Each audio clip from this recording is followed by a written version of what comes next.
warna yang hilang dari kanvas. Di antara kanvas yang membisu, ada rindu yang enggan berlalu. Dunia yang dulu penuh warna, kini terkunci dalam duka yang lama.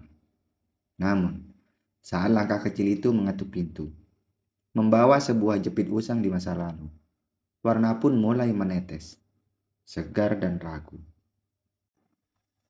Sejak hari pemakaman istrinya, dunia lelaki tua itu kehilangan cara bernapas. Bukan sekedar kehilangan suara tawa di ruang makan. Bukan sekedar kehilangan langkah kecil yang biasa menyeret sandal di dapur saat subuh. Dunia benar-benar berubah menjadi hitam putih. Seolah seseorang memeras seluruh warna dari langit. Dari buah-buahan di pasar. Dari cat-cat minyak yang berjejer di rak studionya. Nama lelaki itu Arga.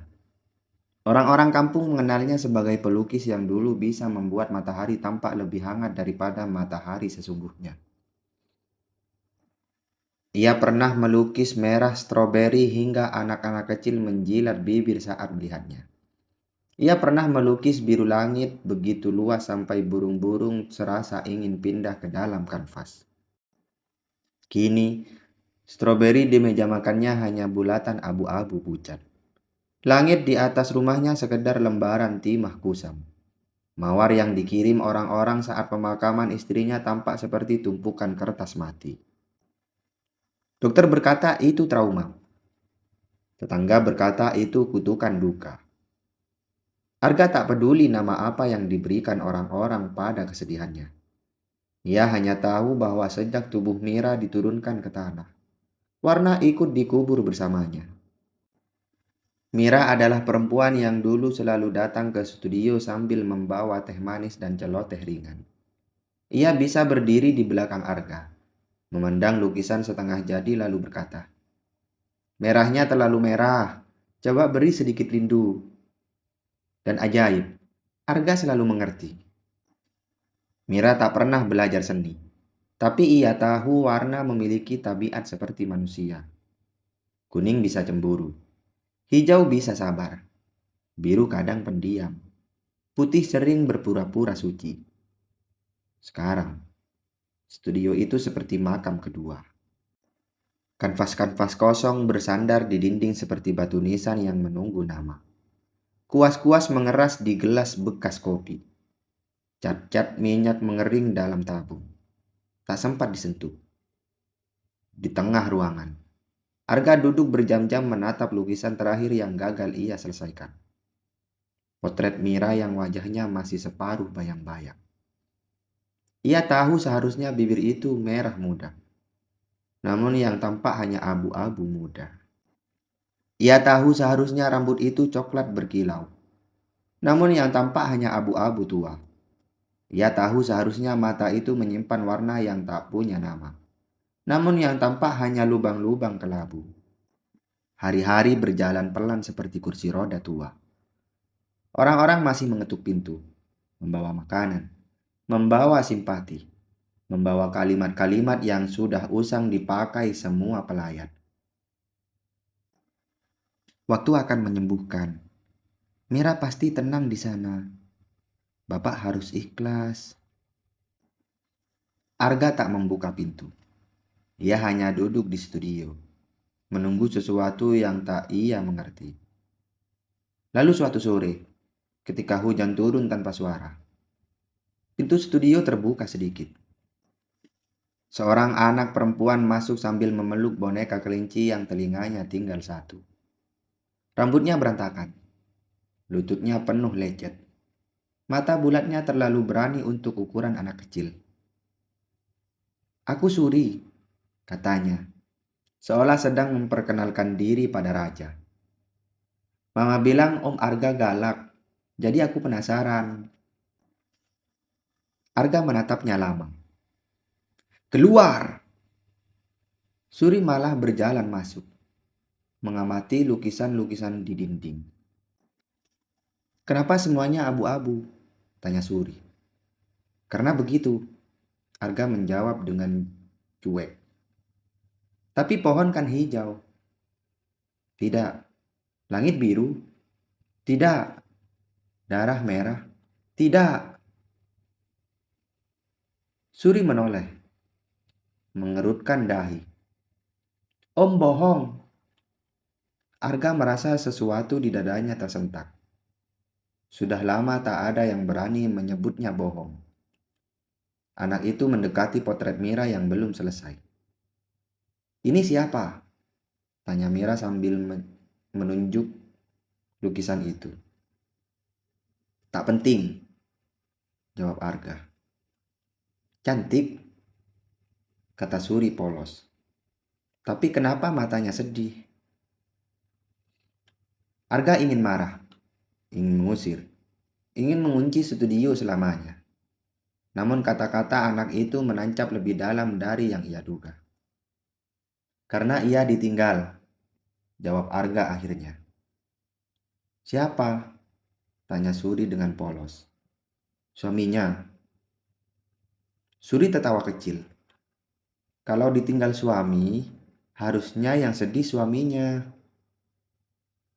Arga menoleh tajam. Anak itu tidak sadar ia baru menusuk luka yang belum berkeropeng. Ia sibuk melihat palet cat kering di meja. Om pelukis jelek ya? Ejek Suri. Apa? Tanya Arga kesal. Kalau pelukis hebat harus tahu warna. Om cuma tahu abu-abu. Ada kalimat-kalimat yang jika diucapkan orang dewasa akan terdengar kejam.